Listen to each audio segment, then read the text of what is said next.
Hi guys, myself Humayun Malik, and today we are going to discuss clocked SR flip-flop. In our previous lecture we have discussed basic flip-flop, and in our today's lecture we are going to discuss clocked SR flip-flop. So in basic flip-flop, basic flip-flop is also called unclocked flip-flop. हमारा जो basic flip flop होता है उसको हम अनक्लॉक flip flop भी कहते हैं और उसको हम एक लैच भी कहते हैं. They are used in asynchronous circuits और उनको हम इस्तेमाल करते हैं एसिंक्रोनस सर्किट्स के अंदर. While clock flip flop are used in synchronous circuits. और जो हमारा आज का सर्किट फ्लिप फ्लॉप है जो कि क्लॉक्ड एसआर फ्लिप फ्लॉप है, इनको हम यूज़ करते हैं सिंक्रोनस सर्किट्स के अंदर. The clocked SR flip-flop consists of basic NAND latch and two other NAND gates to provide clock pulse as shown in the figure. जो हमारे पास क्लॉक्ड SR फ्लिप फ्लॉप होता है उसके अंदर हमारे पास एक बेसिक NAND लैच होता है और टू एडिशनल NAND गेट्स होते हैं to provide clock pulse. Clock pulse is used for the synchronization and act as an additional control input. जो हमारे पास क्लॉक पल्स होती है उसको हम यूज़ करते हैं सिंक्रोनाइजेशन के लिए और वो एक्ट करती है एडिशनल कंट्रोल इनपुट. यहाँ पर हम कंट्रोल इनपुट का वर्ड इस वजह से इस्तेमाल कर रहे हैं कि अगर हमारे पास जो क्लॉक पल्स है वो ज़ीरो होगी तो हमारे पास आउटपुट पे हमें कुछ भी नहीं मिलेगा और हमें आउटपुट तब भी मिलेगी जब हमारे पास क्लॉक पल्स 1 होगी. सो यहाँ से हम कह सकते हैं कि जो हमारी क्लॉक पल्स है वो एक्ट करेगी as an additional control input. So now let's discuss the graphic symbol of the clocked SR flip-flop. In the graphic symbol, the one input is S, which is set state, and the other is OR, that is reset. And we have a clock which we denote with an arrow, and at the output we have Q and Q bar, where Q is the normal output and Q bar is the inverted output. यहाँ पर जो Q bar है वो simply Q का complement है. आइए अब discuss करते हैं कैरेक्टरिस्टिक टेबल को. तो कैरेक्टरिस्टिक टेबल को डिस्कस करने से पहले अब मैं आपको ये बताता चलूँ कि हमारे पास जो नैंड गेट होता है उसकी प्रॉपर्टी ये होती है कि उसके अंदर अगर हमारे पास एक भी इनपुट ज़ीरो हो तो हमारे पास एट दी आउटपुट हमें 1 मिलता है और अगर दोनों इनपुट्स 1 हो तो हमें एट दी आउटपुट 0 मिलता है. अब इस डेफिनेशन को जहन में रखते हुए हम कैरेक्टरिस्टिक टेबल को डिस्कस करते हैं कि क्लॉक्ड एसआर फ्लिप फ्लॉप का कैरेक्टरिस्टिक टेबल हमें क्या बताता है. एक बात मैं आपको और बताता चलूँ कि हमारे पास जो क्लॉक्ड एसआर फ्लिप फ्लॉप होता है वो डिपेंड करता है अपनी प्रेजेंट स्टेट के ऊपर और उसी के थ्रू हमें नेक्स्ट स्टेट मिलती है. Where Q is denoted by the where Q is representing present state and Q T plus 1 represents the next state. So first case के अंदर हमारे पास जो प्रेजेंट स्टेट क्यू है वो भी ज़ीरो है, S and R both are zero. So हमें पता है कि जो हमारे पास नैंड गेट का केस होता है वहाँ पर अगर हमारे पास एक भी इनपुट ज़ीरो हो तो हमारे पास आउटपुट में हमें 1 मिलता है और इस केस के अंदर तो हमारे पास एस भी ज़ीरो है, आर भी ज़ीरो है और हमारे पास प्रेजेंट स्टेट जो कि क्यू है वो भी ज़ीरो है. सो यहाँ से हम ये कंक्लूड करेंगे कि हमारे पास जो फर्स्ट गेट की आउटपुट है वो भी हमारे पास 1 होगी और जो सेकेंड गेट की आउटपुट है वो भी हमारे पास 1 होगी. और जैसे कि हमारी प्रेजेंट स्टेट क्यू वो भी ज़ीरो है और हम ये कह सकते हैं कि जो हमारी प्रेजेंट स्टेट की वैल्यू का रिज़ल्ट ज़ीरो है वो और हमारे जो सेकंड गेट की आउटपुट है जो कि 1 है वो एक्ट करेंगी as a input of the fourth gate और एज अ रिज़ल्ट हमें मिलेगा 1 क्योंकि हमें पता है कि अगर एक भी इनपुट ज़ीरो हो तो एज अ रिज़ल्ट हमें 1 मिलता है. सो यहाँ से हम ये कंक्लूड करेंगे कि हमारे पास क्यू बार जो है वो 1 आएगा और अगर क्यू बार 1 आएगा तो क्यू बार और फर्स्ट गेट की आउटपुट जो कि 1 थी तो हमें वो कंबाइन होकर एज अ रिज़ल्ट देंगी 0 क्योंकि हमें पता है कि नैंड गेट के केस के अंदर अगर दोनों इनपुट 1 हो तो हमारे पास आंसर 0 आता है. सो यहाँ से हम ये कंक्लूड करेंगे कि अगर हमारी प्रेजेंट स्टेट ज़ीरो हो और एस और आर अगर हमारे पास ज़ीरो हो तो हमारी नेक्स्ट स्टेट भी ज़ीरो आती है. सो हम ये कह सकते हैं कि हमारी नेक्स्ट स्टेट के अंदर कोई चेंज नहीं आया और यहाँ से हम ये कहेंगे कि next state is with no change. अपने नेक्स्ट केस के अंदर हम कंसिडर करेंगे कि हमारी प्रेजेंट स्टेट अगेन ज़ीरो है लेकिन इस केस के अंदर हमारा जो एस है वो ज़ीरो है और आर जो है वो 1 है. नाउ हमारे सेकंड केस के अंदर हमारा एस 0 है और आर हमारा 1 है. और जैसे कि हमें पता है कि अगर हमारी नैंड गेट के केस के अंदर एक भी इनपुट 0 हो तो हमारे आउटपुट में 1 मिलता है। तो यहाँ से हम ये कंक्लूड करेंगे कि हमारा जो फर्स्ट गेट है उसकी आउटपुट हमें 1 मिलेगी, और जो हमारे सेकंड गेट की इनपुट हैं वो हैं 1 और 1, where R is equal to 1 and clock pulse is also equal to 1। और हमें पता है कि नैंड गेट के केस के अंदर अगर दोनों इनपुट्स 1 हो तो एट द आउटपुट हमें मिलता है 0। और यहाँ से हम ये कंक्लूड करेंगे कि हमारी जो फर्स्ट गेट की आउटपुट है वो 1 है और सेकंड गेट की आउटपुट जो है वो 0 है। और साथ ही हम इस्तेमाल करेंगे अपनी प्रेजेंट स्टेट को, जो कि हमारे पास इस केस के अंदर भी 0 है।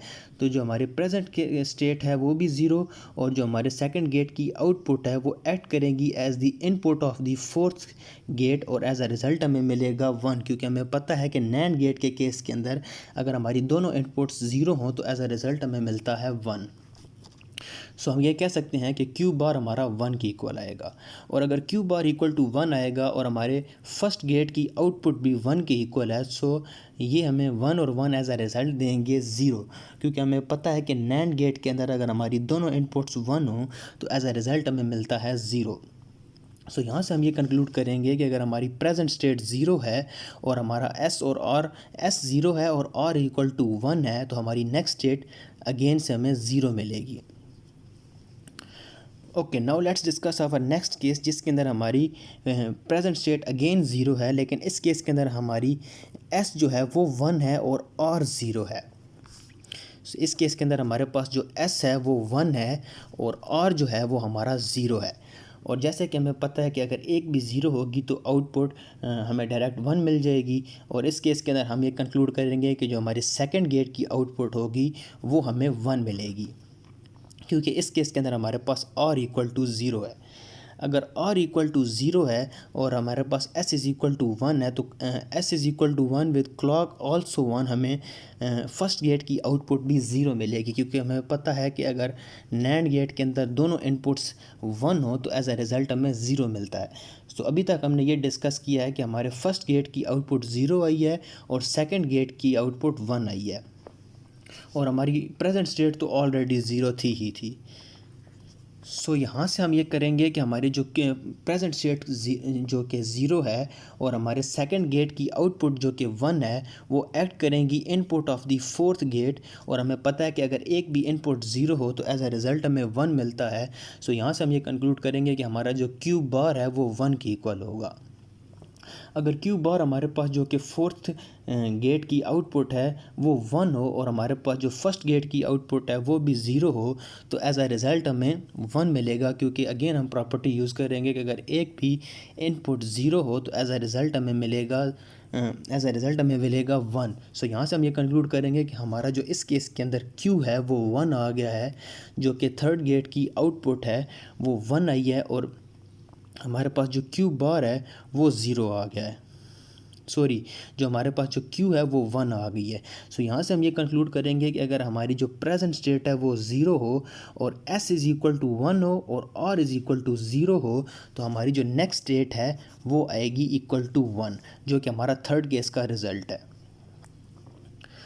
और अब हम डिस्कस करने जा रहे हैं अपने फोर्थ केस को, जिसके अंदर हमने अपने क्यू को जो कि हमारी प्रेजेंट स्टेट है उसको अगेन से 0 कंसिडर किया हुआ है, और अपने इस केस के अंदर हमने s को भी 1 कंसिडर कर लिया है और r को भी 1 कंसिडर कर लिया है, और क्लॉक पल्स तो ऑलरेडी 1 है ही है।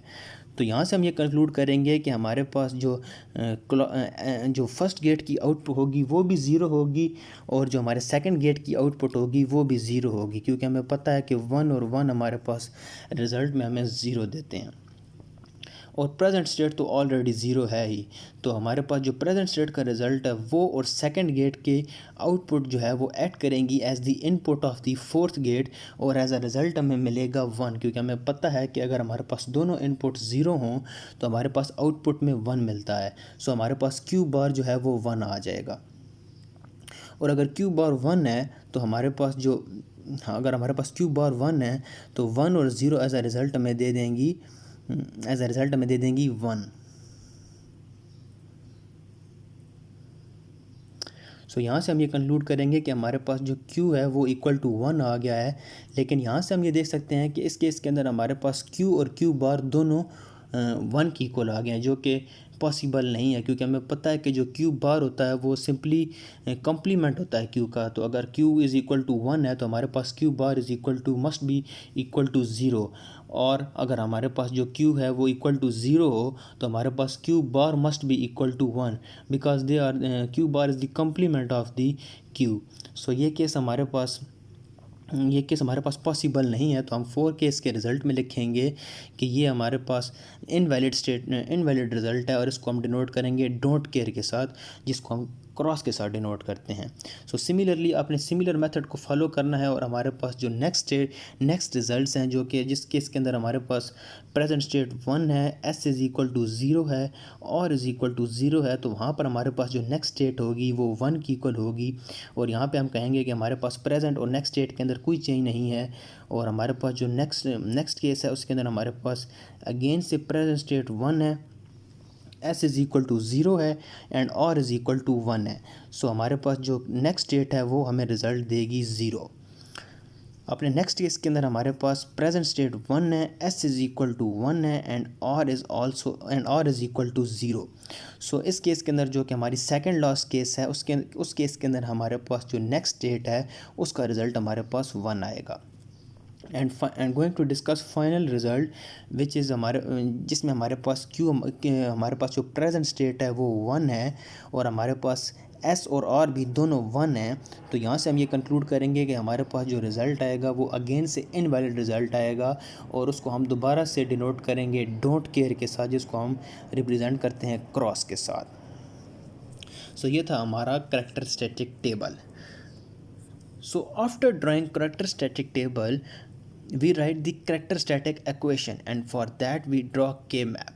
So अब आइए डिस्कस करते हैं अपने K map को। अपने कैरेक्टरिस्टिक टेबल को हम देखेंगे तो हमारे पास यहाँ पर 3 वेरिएबल्स हैं। सो हमारा जो के मैप बनेगा उसके अंदर हमारे पास 3 वेरिएबल्स होंगे, क्यू, एस और आर, और ये टोटल 8 ब्लॉक्स का मैप बनेगा। इसको हम कहेंगे ये हमारा के मैप है, और इस के मैप को यूज़ करते हुए हम अपनी कैरेक्टरिस्टिक इक्वेशंस लिखेंगे। सो मैं आपको थोड़ा के मैप को डिफ़ाइन कर दूं। हमारे पास के मैप के अंदर हमारे पास 3 वेरिएबल होंगे, क्यू, एस और आर, और अपने कैरेक्टरिस्टिक टेबल को यूज़ करते हुए हम देख सकते हैं कि हमारे पास जो थर्ड केस है जिसके अंदर हमारे पास q इज़ इक्वल टू 0 है, s इज़ इक्वल टू 1 है, और r इज़ इक्वल टू 0 है, उस केस के अंदर हमारे पास जो नेक्स्ट स्टेट है वो आंसर 1 दे रही है। सो हम यहाँ से उसको मेंशन कर देंगे। सो हम यहाँ पे पुट करेंगे कि जो हमारे पास सेकंड ब्लॉक है उसके अंदर हम 1 को पुट करेंगे। और सिमिलरली हमारे पास जो थर्ड ब्लॉक है जो कि हमारा फोर्थ केस है, वहाँ पर हमने डोंट केयर को हमने हमारा जो नेक्स्ट स्टेट है उसको हमने डिनोट किया है डोंट केयर के साथ। सो हम अपने थर्ड ब्लॉक के अंदर डोंट केयर को मेंशन करेंगे।